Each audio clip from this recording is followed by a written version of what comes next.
where the pallid people are and it's okay to be pale. Because you know what's wrong with England at the moment?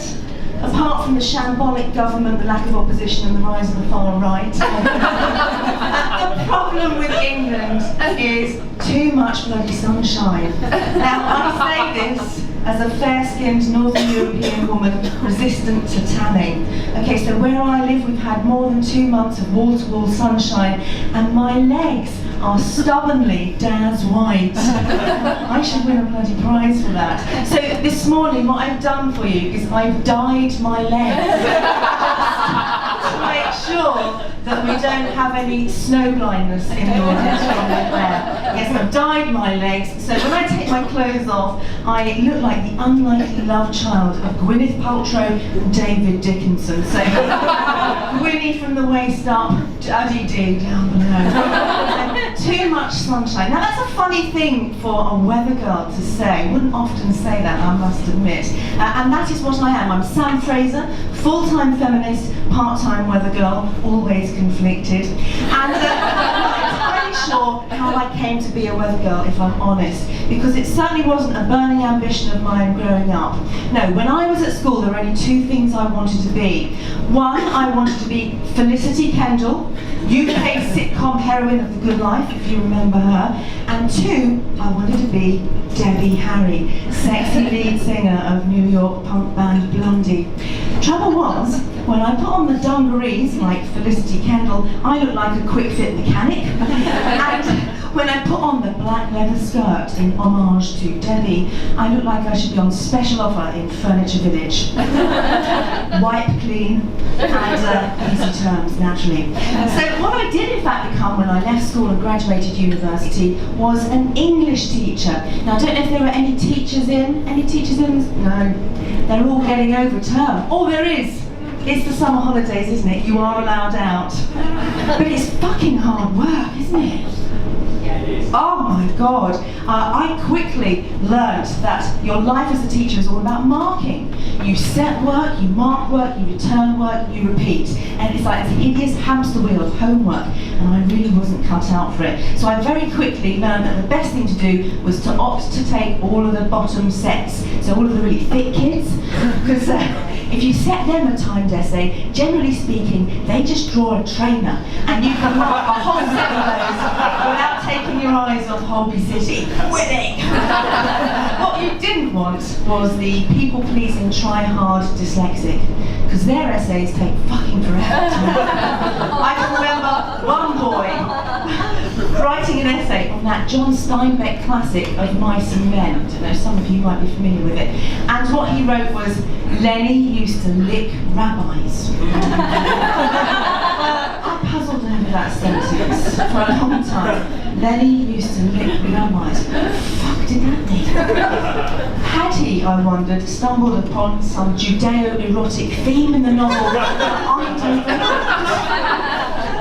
Of course he hadn't. What he wanted to write was, Lenny used to like rabbits. But I gave him a gold star anyway, because I spent a very pleasurable afternoon wondering if I too might like to lick rabbis.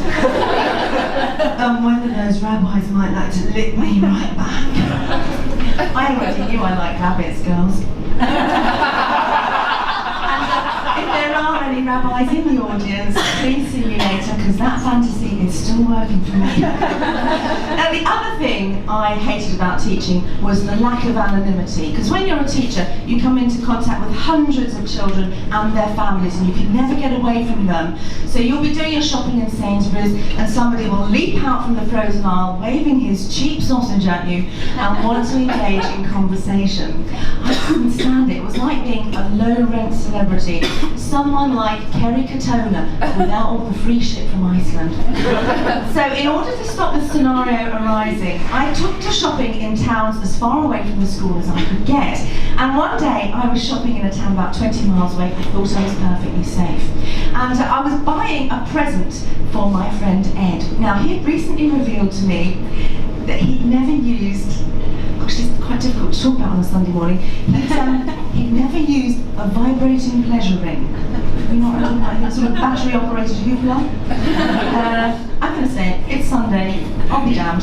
He never used a cock ring. And you can buy them now in Boots. And I thought, what a great cheap little present, novelty thing. Who doesn't want a cock ring for his birthday? I'm next, aren't I? Take note. I popped into Boots, I picked up a cock ring for Ed, and because it was my husband's birthday later in the week, I picked up one for him too. And I started to make my way towards the counter. Now, I have to tell you at this point that I was brought up and educated a Catholic. Any Catholics in? No, they're all at church, they're all at church. And it's left me with quite a lot of baggage. So as I was walking to the till, I'm saying to myself, you are a strong, sexually autonomous, independent 21st century woman, and you can do this without embarrassment. Which was not the message I was getting from my cleavage, which had broken out in heavy perspiration. Now, I don't know if there are any other women for whom this happens in the audience, but when you're nervous in a public situation, sort of like parallel parking with an audience, that sort of thing, I get a sweaty cleavage. It's just me, isn't it? Damn. Walked to the counter, I popped those 2 cock rings down, and I looked at the woman behind the till and I smiled at her, and she smiled right back. And then in a really gigantic voice, so that the whole of the rest of the queue could hear, she went, "Oh my God, it's Sam Fraser, isn't it?" And I was mortified. And I looked at her, and I said, "Oh, I'm really sorry, I don't recognise you. How do we know one another?" And she said, "You used to teach my granddaughter, Evie. She was your Mary in your alternative nativity one year. Do you remember?" Well, you could poach an egg between my tits at this point. But I'll give that woman her due. She picked up those 2 cock rings, she looked at me and she said, "These are on special offer, 3 for 2. Get yourself another one." So my husband had a doubly happy birthday, and I had to leave teaching for good. And if you want to know what happened next on my journey to Weather Garden, please come and see me at 7:45 at the Counting House Loft. You've been totally lovely. I've been Sam Fraser. Thank you very much.